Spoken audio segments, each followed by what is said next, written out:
Hey everyone, Jen here. I'm the founder and executive director of the Muddy Pug Farm and Sanctuary outside of Maple Valley, Washington. And the Principessa and I are here to cover, I think it's the second to last section of the first chapter of One Day I Want to Have a Farm Sanctuary by the awesome team at the Cloven Heart Farm Sanctuary. And this section is called Your Home Will Become an Extension of the Barn. I am recording this video outside of the lovely residence that I am so incredibly fortunate and have worked my ass off to live in. What do we mean when we say that your home will become an extension of the barn? Well, there's both the tactical reality that regardless of how your sanctuary is structured, it is highly likely that at some point in your running of the sanctuary, there is going to be a resident who is so medically fragile that they are going to have to come into your house and to stay in a place that is heated, that has immediate access to certain kinds of amenities. And especially if that medical emergency happens in the winter season, because it is often rare that there is like heated stalls, heated water readily available in a barn or other types of animal structures. So in my course of operating the sanctuary, we have had multiple occasions where residents have lived most often in the mudroom entrance of the sanctuary. Finn and Nick lived there when they first came onto the sanctuary because they were just a few days old. Iggy lived there for the time that she was alive on the sanctuary because she was so medically fragile. She needed to be monitored at all times. And then we have also brought residents in who needed like short stints of care.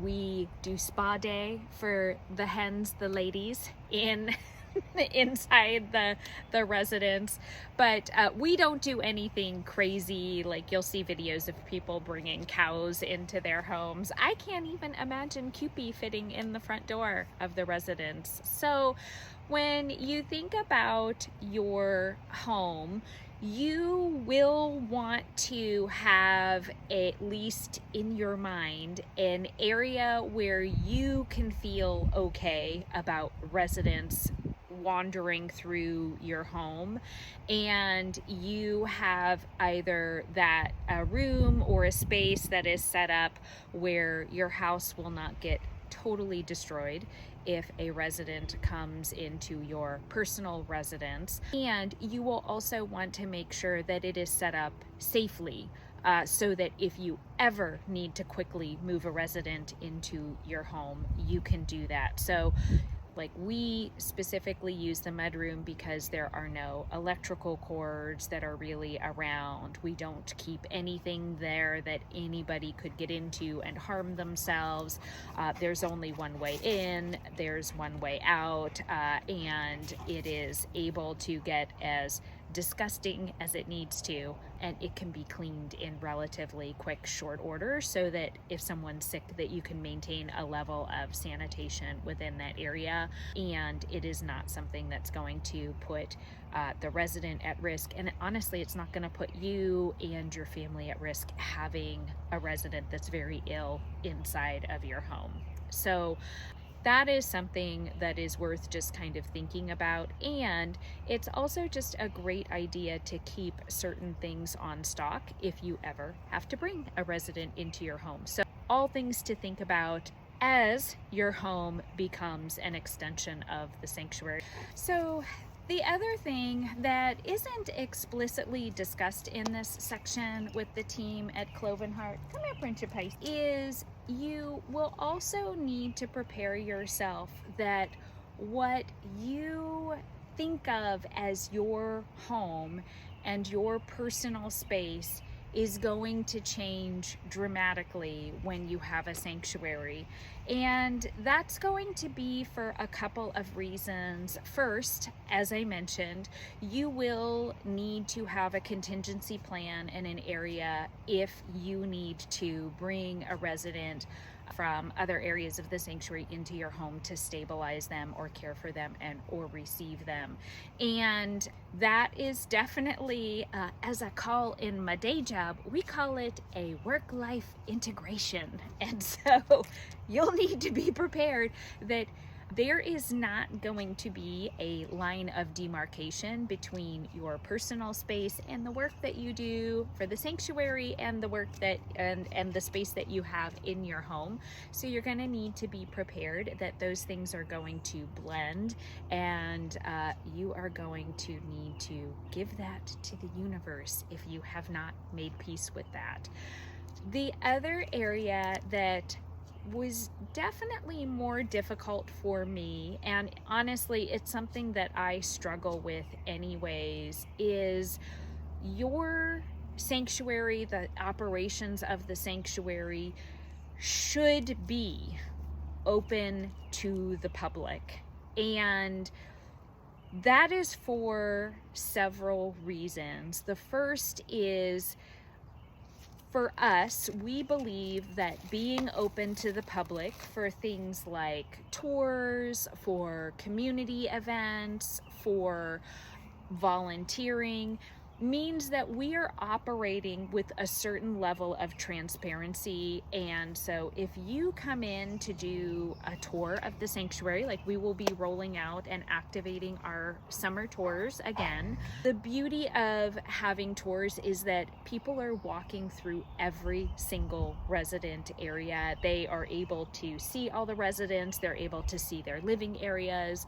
When we have only adults on the tour, they take part in some of the tuck-in routine. And I know we have talked before about cases of neglect or where people aren't really taking great care of their residents. And it's just a way, honestly, to kind of keep yourself honest. If you have people rolling through the sanctuary all the time, it then just creates this additional level of accountability for you to operate and make sure that everything, like we make sure that the resident areas are just immaculate. We clean and tidy resident areas twice a day here, and it's something that we definitely obsess about. And our philosophy is that we want to be able to hold our heads high. If anybody walked onto the sanctuary at any time, they would be able to see the love and the care and the discipline and accountability that goes into caring for our residents.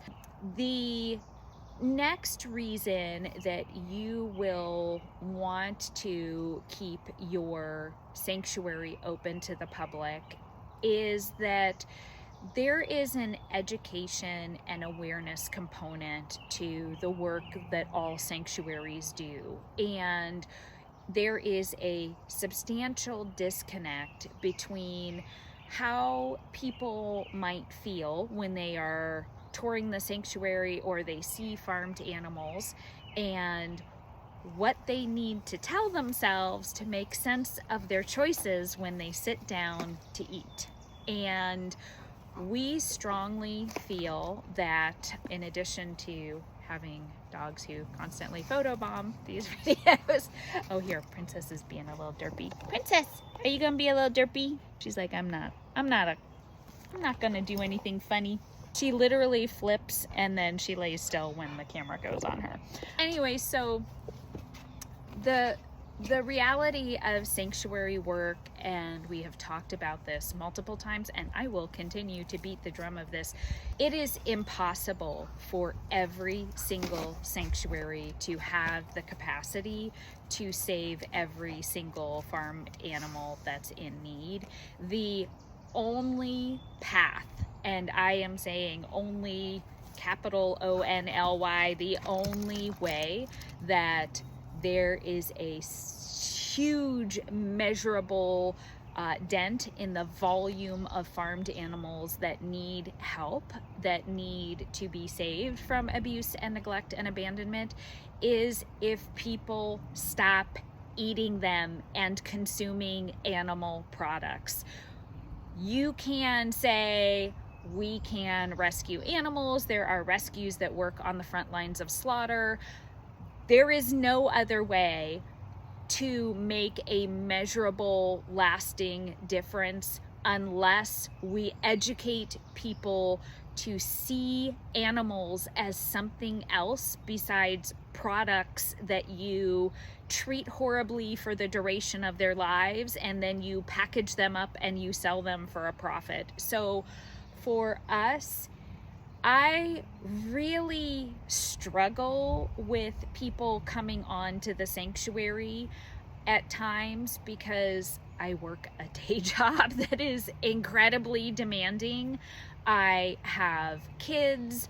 I need to find times to rest myself. And it is so vitally important that we open our doors and we tell the individual stories of our residents to help people think about the choices that they are making in their lives around their consumption of animals and animal products, and being able to connect with our residents on an individual level and hear the stories of what our residents have endured prior to coming to the sanctuary. And I am as introverted as the day is long, and there are times when I am doing a tour where I am digging really deep to just kind of overcome that exhaustion and not wanting to be around people and just wanting to be in my space. But this evangelism, and I use that word very intentionally, the evangelism of bringing people in to interact in a meaningful way and see that these are sentient beings with feelings, with relationships, with an ability to feel pain and sadness and fear and the loss of other residents. Maybe you need to consider what happens to farmed animals as they make their way to your plate. And my hope is that people start to look a little deeper about some of the assumptions that they've made about their choices and start making different and more compassionate choices. So, when you think about your home and this space that you have as being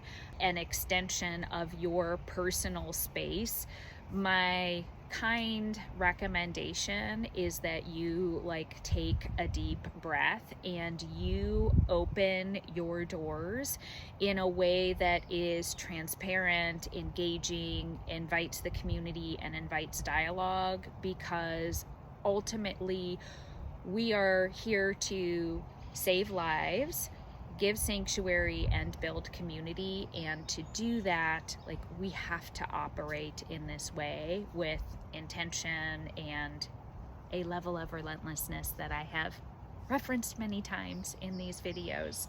So the other part of your sanctuary becomes, or your home becomes, an extension of your sanctuary. And I believe there are sections further along in the book that touch on this, is you will have, I wouldn't say no privacy, but you will have less privacy than you are used to. And we have talked before about it is important to operate with a level of transparency and visibility. It keeps you honest, it keeps the care of the residents awesome, and you have to do things in a very public way. So when a resident is not feeling well, we don't enjoy talking about it, but we talk about it because it is important that people are aware that a resident is not doing well, and these are the steps that we are taking to get them better. When a resident passes away, I will say we do talk about all residents and their transition across the Rainbow Bridge, and some of those stories are more difficult to talk about than others, and so it may take us more time to think about how we talk about that, how we get through our grief before we are ready to share.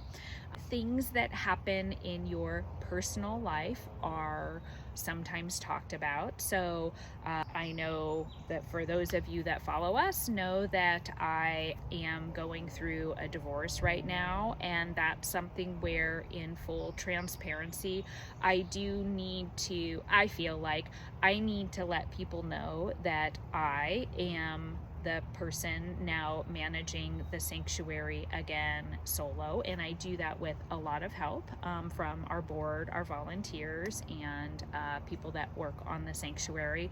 But that is something where you might hope that something could stay private, and maybe for you, like, that might be okay as something to keep private.